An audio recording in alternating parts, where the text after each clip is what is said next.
본문 바로 앞절인 사사기 5장 31절을 보면 이스라엘 민족은 평화를 누리고 있었습니다. 그리고 그 평화는 무려 40년 동안 지속되었죠.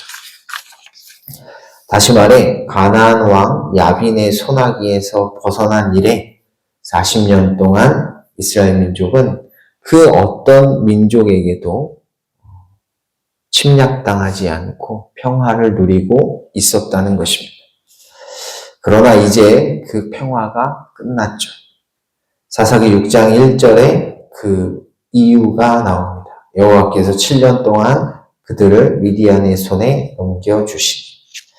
하나님께서 이스라엘 민족을 이 미디안 족속에게 팔아넘기셨기 때문입니다. 이 말은 그들이 미디안과의 전투에서 패배했다는 것을 뜻하죠. 미디안의 손이 이스라엘을 이긴지라. 이 전투의 패배 이후 미디안 족속은 이스라엘 민족을 수탈하기 시작합니다.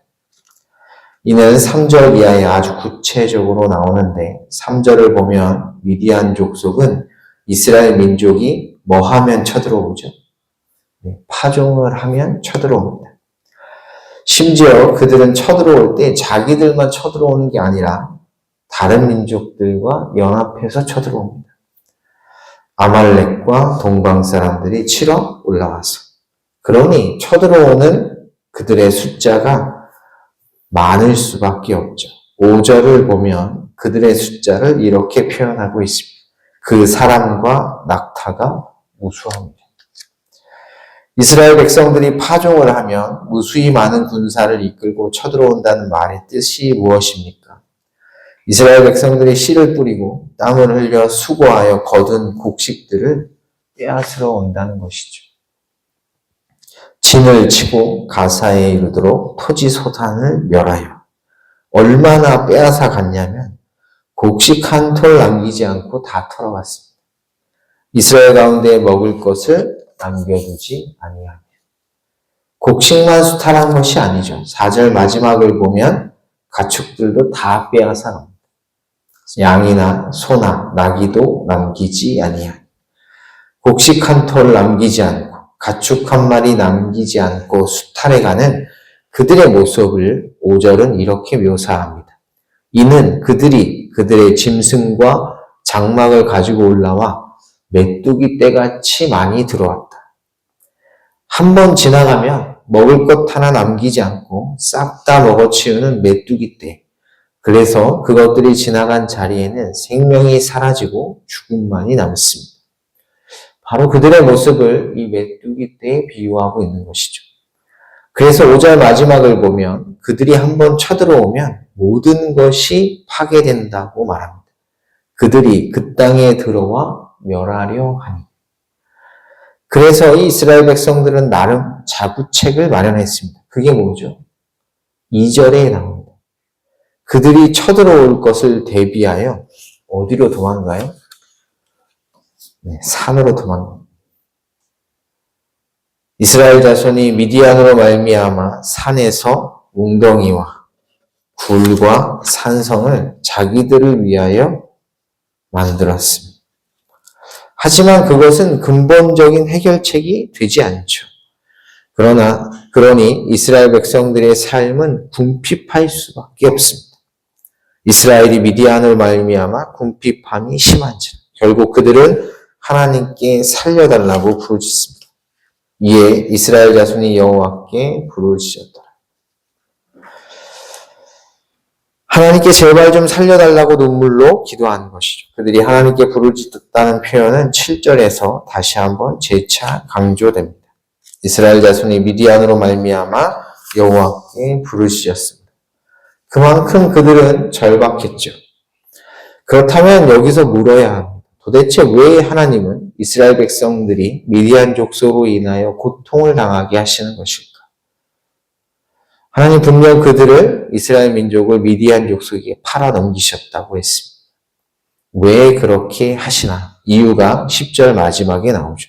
너희가 내 목소리를 듣지 아니하였느니라.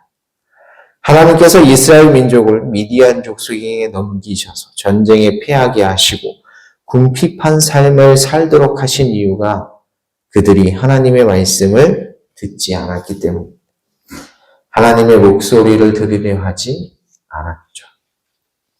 8절 이하를 보면 하나님께서는 그것을 이스라엘 백성들에게 알려주시기 위해 한 명의 선지자를 보내십니다.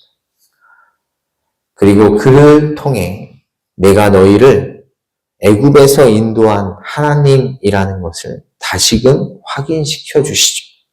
이스라엘의 하나님, 내가 너희를 애굽에서 인도하여 내며 너희를 그 종되었던 집에서 나오게 하여. 이스라엘 백성들이 애굽에서 나왔다는 것의 의미가 무엇입니까? 자신들을 학대하던 자들의 손아귀로부터 해방되었다는 것이죠. 애굽 사람의 손과 너희를 학대하는 모든 자의 손에서 너희를 건져내고. 어디 그뿐입니까? 그들을 애굽의 학대에서 해방시켜 주신 하나님은 그들에게 뭐도 주시죠? 땅도 주십니다. 그들을 너희 앞에서 쫓아내고 그 땅을 너희에게 주었습니다. 여러분, 하나님께서 이렇게 하시는 이유가 무엇입니까? 이스라엘 백성들에게 내가 너희를 애굽에서 구원했고 내가 너희에게 살고 있는 땅을 줬다라는 걸 왜 기억시키십니까? 그걸 까먹었기 때문이죠. 그걸 잊었기 때문입니다. 그걸 다시금 기억하라는 것이죠. 오늘 본문에 이렇게 되어 있습니다. 나는 너희의 하나님 여호와다. 너희가 내가 누군지를 까먹었구나. 잊어버렸구나. 왜 잊었습니까? 40년의 평화가 그들을 잊게 했습니다. 하나님. 잘 먹고 잘 살고 걱정이 없으니 자신들이 그 평화를 누리고 있는 걸 망각한 것이죠. 그래서 하나님이 말씀하십니다. 너희가 거주하는 아모리 사람의 땅의 신들을 두려워하지 마라. 어떻게 두려워하지 않습니까? 다른 신들을 그분의 목소리를 들어야 합니다. 너희가 내 목소리를 듣지 아니하는구나. 베드로전서 1장 23절을 보면 베드로 사도가 똑같은 말을 합니다.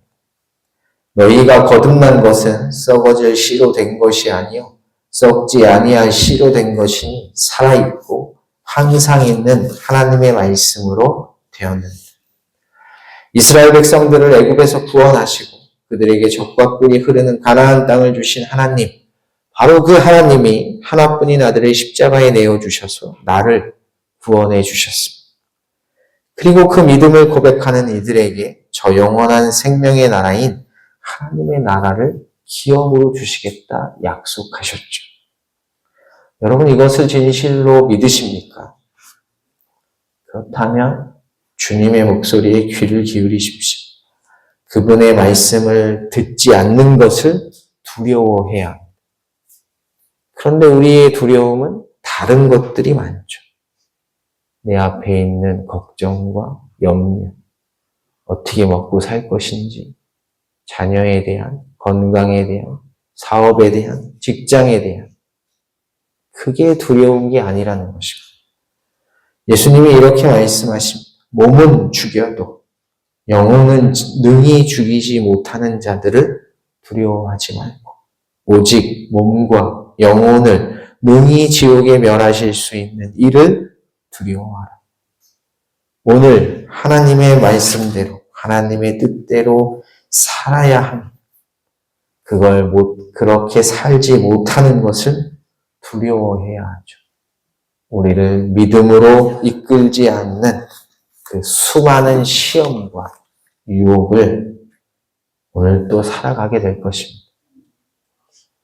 오늘 하루 하나님을 경외하는 삶을 사시기를 주님의 이름으로 간절히 축복합니다.